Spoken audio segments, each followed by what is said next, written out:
अस्सलाम वालेकुम व्यूअर्स, मैं हूं फैसल शौकत और आज हम बात करेंगे बीपीपी यूनिवर्सिटी के एलएलएम एलपीसी और एलएलएम एलपीसी जो इकट्ठा उनका एक कोर्स है उस बारे में। तो टोटल हम 3 कोर्सेज जो लॉ से रिलेटेड है उसके बारे में हम बात करेंगे और मैं आपको बताऊंगा कि इन कोर्सेज में फ़र्क क्या है और कौन से स्टूडेंट को कौन सा कोर्स लेना चाहिए। यानी कि आपने अगर सॉलिसिटर बनना है तो आपको कौन सा कोर्स लेना है, और अगर आपको सिर्फ एकेडमिकली मास्टर डिग्री चाहिए लॉ में तो आपको कौन सा कोर्स करना है। उसके अलावा मैं आपको बताता चलूँ कि बीपीपी एक ज़बरदस्त यूनिवर्सिटी है जिसमें एडमिशन लिया जा सकता है, क्योंकि इसके जो इसके जो कैंपसेस हैं वो तकरीबन तकरीबन यूके के हर कोने में हैं। हाँ, उसमें ये है कि कुछ कोर्सेज जो हैं वो कुछ कैंपसेस में होते हैं और कुछ में नहीं होते, लेकिन ज़्यादातर कोर्सेज उनके ज़्यादातर कैंपसेस में होते हैं। उसके अलावा आपको मैं एंट्री रिक्वायरमेंट्स के बारे में बताऊंगा कि एंट्री रिक्वायरमेंट्स क्या चाहिए इन कोर्सेज के लिए। एलपीसी की अलग से हैं, एलएलएम की अलग से हैं, और इनका जो अप्लाई करने का रूट है वो भी डिफरेंट है। वो भी मैं आपको बताऊंगा कि कैसे आपने अप्लाई करना है। काफ़ी लेंथी है, लॉ में एडमिशन लेना इतना इजी नहीं है यूके में। उसके अलावा बात करेंगे, हम आइलेट्स की बात करेंगे कि आइलेट्स की रिक्वायरमेंट क्या है, और अल्टरनेटिव भी आप उसमें क्या कौन सा कोर्स कर सकते हैं, आप उनकी इंग्लिश रिक्वायरमेंट को कैसे मीट कर सकते हैं। तो चलिए व्यूअर्स, अभी हम उसको स्टार्ट करते हैं, आप बताना। तो व्यूअर्स, शुरू करने से पहले मेरे चैनल को आप सब्सक्राइब कीजिए, बेल आइकन पर भी क्लिक कीजिएगा ताकि हर आने वाली कोर्स गाइडेंस आपको सबसे पहले मिल सके। उसके अलावा मेरी वीडियो को लाइक एंड शेयर भी ज़रूर कीजिएगा। तो अब स्टार्ट करते हैं पहले कोर्स से, जो कि है एलएलएम लीगल प्रैक्टिस कोर्स। इसका फ़ायदा ये है कि आपको कोर्स करते ही आप यूके में एज अ सोलिसिटर रजिस्टर हो सकते हैं, और उसके साथ साथ आपको एलएलएम की टाइटल डिग्री भी मिलेगी, तो जिसका पाकिस्तान में बहुत फ़ायदा है अगर आप पाकिस्तान वापस आते हैं। और इसके अलावा हम बात करते हैं कि ये कोर्स अब शुरू कब होता है। तो ये कोर्स शुरू होता है जनवरी में और सितंबर में। आप साल में 2 बार किसी भी टाइम एडमिशन ले सकते हैं, लेकिन मैं आपको बताता चलूँ कि किस कैंपस में ये शुरू होता है। तो आगे देखें, ये बर्मिंघम में फुल टाइम है सितंबर में, और ब्रिस्टल में भी फुल टाइम है, कैम्ब्रिज में भी है, लीड्स में भी है, लंदन के हॉलबोर्न कैंपस है इनका, उसमें भी शुरू होता है, मैनचेस्टर में भी शुरू होता है सितंबर में। ऑलमोस्ट हर तरह से ये शुरू होता है, पार्ट टाइम भी और ये फुल टाइम भी शुरू होता है। और इसके अलावा जनवरी इनटेक का देख लेते हैं। जनवरी इनटेक में एक प्रॉब्लम ये है कि ये बर्मिंघम में नहीं होगा, ब्रिस्टल में नहीं होगा, लीड्स में होता है, लंदन हॉलबोर्न में भी होता है, मैनचेस्टर में भी होता है। तो व्यूअर्स, मेरी आपको पर्सनल टिप ये है कि आप जब भी कोर्स शुरू करें तो सितंबर में शुरू करें। उसके बहुत सारे फ़ायदे हैं कि कोर्स जब आप शुरू करते हैं तो आप पे वर्क स्ट्रेस इतना नहीं होता, और यूके में जॉब की जो अपॉर्चुनिटीज़ हैं वो सितंबर में ज़्यादा होती हैं, क्योंकि दिसंबर में क्रिसमस आ रहा होता है। सो आपको हमेशा, अगर आपको पैसों की प्रॉब्लम है तो आप इसको हमेशा सितंबर में कोर्स शुरू करें। ये मेरी आपको एक ऑनेस्ट टिप है जो आपको काफ़ी मदद देगी। उसके अलावा बात करते हैं मॉड्यूल्स की। तो मॉड्यूल्स तो ये कंपलसरी आप देख सकते हैं। मास्टर डिग्रीज़ के लिए आपको 180 क्रेडिट आवर्स चाहिए होते हैं, तब जाके आपको मास्टर डिग्री मिलती है। तो अगर आप देखें तो ये टोटल जो क्रेडिट आवर नज़र आ रहे हैं, 5 30 5 5 15 30 5 5 15 और 5, ये टोटल मिला के बनते हैं 120। और ये लिस्ट आप मॉड्यूल्स की देख सकते हैं। उसके अलावा कुछ ये ऑप्शनल भी हैं, इनमें से आपने 2 सेलेक्ट करने हैं ऑप्शनल में से, और जो कि बन जाएंगे तकरीबन 150। और उसके अलावा आपकी एक डेजर्टेशन होगी, जो कि मिला के टोटल 180 क्रेडिट आवर बनेंगे, और फिर आपकी मास्टर डिग्री बनेगी। अ, उसके अलावा आपको मैं असेसमेंट का बता दूं कि इनकी जो असेसमेंट है उसके डिफरेंट पैटर्न्स हैं। एक तो उनकी फ़ाइनल असेसमेंट है जो पाकिस्तान में जैसे हम फाइनल एग्ज़ाम्स देते हैं, लेकिन उसके अलावा इसमें बहुत सारी प्रेजेंटेशंस का भी कहा जाता है, ऐसे है, रिपोर्ट राइटिंग है, केस स्टडीज़ हैं। इनके भी कुछ मार्क्स होते हैं जो कि आपको पास करना भी ये ज़रूरी होता है। उसके अलावा अगर बात करें तो इसकी एंट्री रिक्वायरमेंट्स की, तो वो क्वालिफाइंग जो आपको मिनिमम चाहिए वो 2.2 है। और उसके अलावा आपको नॉन लॉ डिग्री में भी आपको 2.2 चाहिए, और जीडीएल आपको चाहिए अगर आपने नॉन लॉ ग्रेजुएट हैं। उसके अलावा अगर आपने पाकिस्तान से भी की है ना, अगर 5 साल की डिग्री या 2 साल अलग अलग करके, 2 साल बीए और 3 साल एलएलबी, तब भी आपको जीडीएल करना पड़ेगा इस कोर्स में एडमिशन लेने के लिए। और उसके अलावा आपको आइलेट्स की रिक्वायरमेंट बताता चलूँ कि वो है 6.5 ओवरऑल, यानी हर एरिया में आपके 6.5 हों और ओवरऑल 6.5 हों या ज़्यादा हों तब भी बेहतर है।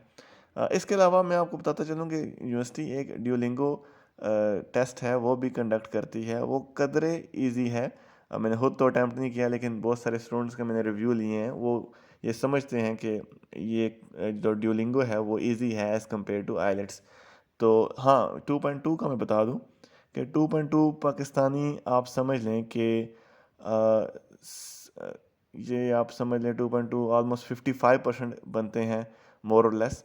और इसके अलावा अगर जीपी में बात की जाए तो 2.5, 2.6, 2.7, क्योंकि ये फिक्स नहीं है, ये कंपैरिजन फिक्स नहीं है, तो इसलिए इसमें इतनी गुंजाइश होती है। 2.5 वाला भी यूनिवर्सिटी कंसीडर कर सकती है इंटरव्यू की बेस पे, आपके आइलेट्स के मार्क पे और बाकी सर्कमस्टांसिस को देखकर।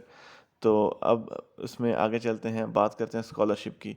स्कॉलरशिप तो बेशुमार हैं उसकी, मैं आपको बेसिक क्राइटेरिया बता रहा हूँ, ये लिखा हुआ जो भी है। आपकी ऑब्वियसली डिग्री 2.1 होगी, यूके में 75% के बराबर, अगर पाकिस्तान में 70%, 75% है। इसी तरह आप जीपीए को भी आप देख लें, 3.3 से ऊपर ऊपर बनता है। तो उसके अलावा डेडलाइन इनकी जो सितंबर के लिए है वो 19 जुलाई है। अगर आपने स्कॉलरशिप अप्लाई करनी है तो आपने 19 जुलाई से पहले अप्लाई करनी है, और अगर जनवरी की अप्लाई करनी है तो आपने 15 नवंबर से आपने पहले अप्लाई करनी है। उसके अलावा अप्लाई का एक करने का तरीकाकार मैं आपको बता दूं कि ये जो कोर्स है वो लॉ कैब्स के थ्रू अप्लाई होता है, वो ऐसे नहीं है कि आपने यूनिवर्सिटी को अप्लाई किया। लैब्स लॉ कैब्स का एक डिफरेंट प्रोसेस है, आपने वहाँ जाके अपनी डिटेल्स, पर्सनल स्टेटमेंट और अपनी प्रेफर्ड यूनिवर्सिटीज़ लिखनी होती हैं, और उसके बाद जाके फिर आपको एडमिशन दिया जाता है। उसके अलावा बात करते हैं फ़ीस की, तो डिफरेंट कैंपसेस में डिफरेंट फ़ीस है। आप देख सकते हैं कि बर्मिंघम कैंपस की फ़ीस है 13,130, ब्रिस्टल की 13,130, कैम्ब्रिज की 13,130, लीड्स की भी 12,290, लंदन हॉलबर्न बहुत महंगा है, ऑलमोस्ट 16,690, और मैनचेस्टर की 12,290। मैं जो आपको कैंपस रिकमेंड करूँगा वो है मैनचेस्टर का।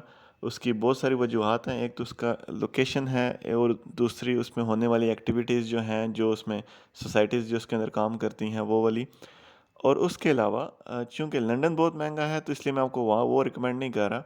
मैनचेस्टर इसलिए रिकमेंड कर रहा हूँ कि लंदन के बाद सेकंड मोस्ट लॉ जॉब्स जो है ना उनका हब मैनचेस्टर है। सो आपको कदरे सस्ती हाउसिंग, सस्ता रेंट, सस्ती अकोमोडेशन आपको मैनचेस्टर में मिलेगी, और अपॉर्चुनिटीज़ लंदन के बाद लॉ के हवाले से सबसे ज़्यादा मैनचेस्टर में है। सो आप तालीम के साथ साथ आप अगर जॉब्स पे भी फोकस करेंगे तो मैनचेस्टर सबसे बेहतर प्लेस है, इसलिए मैं आपको मैनचेस्टर कैंपस रिकमेंड कर रहा हूँ। अच्छा स्टूडेंट्स, अगर आप सिर्फ एलपीसी करना चाहते हैं, आप एलएलएम नहीं करना चाहते, तो आप बिल्कुल कर सकते हैं, और इसमें कोई ख़ास फ़र्क भी नहीं है। आप अगर एलएलएम एलपीसी करना चाह रहे हैं तो उसमें सिर्फ आपने आखिर में एक डिसर्टेशन करनी है, तो आपको एलएलएम की डिग्री मिल जाएगी। बाकी मॉड्यूल्स वही हैं जो हम पीछे डिस्कस कर चुके हैं, फ़ीस भी वही है, एंट्री रिक्वायरमेंट्स भी वही हैं जो हम पीछे कर चुके हैं। हाँ, अगर आपको लगता है कि आपने इंग्लैंड जाके सिर्फ सॉलिसिटर कर बनना है और वहीं आपने रहना है, तो आप फिर सिर्फ लीगल प्रैक्टिस कोर्स कर लें, ये आपको सॉलिसिटर बना देगा। हाँ, अगर आपको लगता है कि आपने पाकिस्तान वापस आना है, तो आप मेरी रिकमेंडेशन है आप ज़रूर ज़रूर ज़रूर एलएलएम करें, क्योंकि पाकिस्तान में फिर उसका सिर्फ एलपीसी का फ़ायदा नहीं होता। वो मैं आपको बताता हूँ क्यों। ये नेक्स्ट देखें, ये यूनिवर्सिटी का स्क्रीनशॉट है। आप एल सिर्फ एलपीसी करेंगे तो आपकी जो क्वालिफ़िकेशन होगी वो आपको मिलेगी post graduate diploma in legal practice, यानी ये आपकी मास्टर डिग्री कंसीडर नहीं होगी। लेकिन अगर आप उससे पीछे जो मैंने आपको कन्वर्जन कोर्स बताया है, एलएलएम एलपीसी जो इकट्ठा कोर्स है जिसमें आखिर में डिसर्टेशन है, वो करने से ये होगा कि आप अगर यूके रहना चाहते हैं तो एज अ सोलिसिटर आप प्रैक्टिस कर लेंगे, और अगर खुदा ना खास्ता आपको वीज़ा एक्सटेंड नहीं होता, आपको पाकिस्तान वापस आना पड़ता है, तो आप यहाँ पर एलएलएम की डिग्री दिखा सकते हैं। बहुत सारी क्वालिफ़िकेशन को आप बहुत सारी जो जॉब्स हैं उनकी एलिजिबिलिटी को आप पूरा कर सकते हैं, ख़ास करके जो गवर्नमेंट जॉब्स होती हैं। और एलएलएम का ये फ़ायदा भी है कि जब आप वापस आते हैं तो आपको हाई कोर्ट का लाइसेंस डायरेक्टली मिल जाता है, जो कि एलपीसी पे आपको नहीं मिलेगा। तो व्यूअर्स, अब बात करते हैं मास्टर ऑफ लॉ की, जिसको एलएलएम भी कहा जाता है। एक आम लॉ की एकेडमिक डिग्री है ये। तो ये कराई जाती है सिर्फ लंदन कैंपस में, और कहीं पर इसकी स्टडी नहीं होती, कहीं ऑफ़र नहीं की जाती बीपीपी की तरफ से। और उसके अलावा जो स्पेशलाइजेशन है एलएलएम की, वो 8 तरह की स्पेशलाइजेशन है जो बीपीपी ऑफ़र करती है, और ये आप सामने स्क्रीन पे देख भी सकते हैं। लेकिन एक बात जो मैं यहाँ क्लियर करना चाहता हूँ, जो यूनिवर्सिटी ने बहुत ही मुश्किल अंदाज में, बहुत ही कंफ्यूज अंदाज में लिखी है अपने वेबसाइट पे, जो कि आम स्टूडेंट समझ ही नहीं पाएगा कि यूनिवर्सिटी कहना क्या चाह रही है, वो मैं आपको आसान अल्फाज में बताने की कोशिश करता हूँ। कि जो ये सब्जेक्ट है ना, लाइक ये जो फर्स्ट है फाइनेंस रेगुलेशन एंड कंप्लायंस, और सेकंड है फ्रॉड एंड फाइनेंशियल क्राइम, तो टोटल आपके 4 सब्जेक्ट होंगे, जिनमें एक कोर सब्जेक्ट होगा जो एक कंपलसरी सब्जेक्ट होता है। तो फ्रॉड एंड फाइनेंशियल क्राइम के नाम से जो सब्जेक्ट होगा वो आपका कंपलसरी, यानी अगर आप LLM fraud and financial crime रखते हैं, तो फ्रॉड एंड फाइनेंशियल क्राइम के नाम से जो सब्जेक्ट होगा वो आपका कोर सब्जेक्ट होगा। और उसके आगे जो लिस्ट होगी उसके अलावा, उसमें से आपने, जो मैं आपको आगे दिखाऊंगा लिस्ट, उसमें से आपने 3 मॉड्यूल सेलेक्ट करने हैं जो आपके ऑप्शनल होंगे। लेकिन जो टाइटल से मैच करता होगा सब्जेक्ट, वो आपके लिए कोर होगा, और जो उसके अलावा होंगे सब्जेक्ट्स, वो आपके ऑप्शनल होंगे। और टोटल आपने 4 सब्जेक्ट आपने पिक करने हैं, यानी 3 ऑप्शनल और एक कंपलसरी। वो मैं आपको आगे लिस्ट दिखाता हूँ। तो ये लिस्ट है उसकी, जो आपने देखी है। इसमें से आप देख लें, ये जो पहला आप देख लें फ्रॉड एंड फाइनेंशियल क्राइम है, तो ये आपका fraud and financial crime LLM का कोर सब्जेक्ट होगा। उसके अलावा इस लिस्ट में जितने भी सब्जेक्ट हैं वो आपके ऑप्शनल सब्जेक्ट होंगे। 3 ऑप्शनल आपने यहाँ से सिलेक्ट करने हैं, और एक सब्जेक्ट है वो 30 क्रेडिट आवर्स का है, तो 4 मिला के 120 हो गए। और उसके अलावा जो उसमें इसमें एक एग्जामेशन है, जो इस्लामिक लॉ है और जो चाइनीज़ लॉ है, उसमें 2 कोर सब्जेक्ट होंगे और 2 ऑप्शनल होंगे। बाकी सब में 1 कोर और 3 ऑप्शनल है। तो अब बात करते हैं उसके अलावा जो 10,000 वर्ड्स की आपकी डेजर्टेशन होगी, जो 60 क्रेडिट आवर्स की होगी, और फिर जाके आपकी मास्टर डिग्री बनेगी, जो कि मैं पहले बता चुका हूँ कि 180 क्रेडिट आवर्स होना बहुत ज़रूरी है आपकी मास्टर डिग्रीज़ को। अदरवाइज़ अगर 180 क्रेडिट आवर नहीं होंगे तो आपकी मास्टर डिग्री नहीं होगी। तो 120 क्रेडिट आवर्स वो सब्जेक्ट के, 60 क्रेडिट आवर्स इसके, तो फिर जाके आपकी 180 क्रेडिट आवर्स की डिग्री बनेगी। तो अब बात करते हैं असेसमेंट की।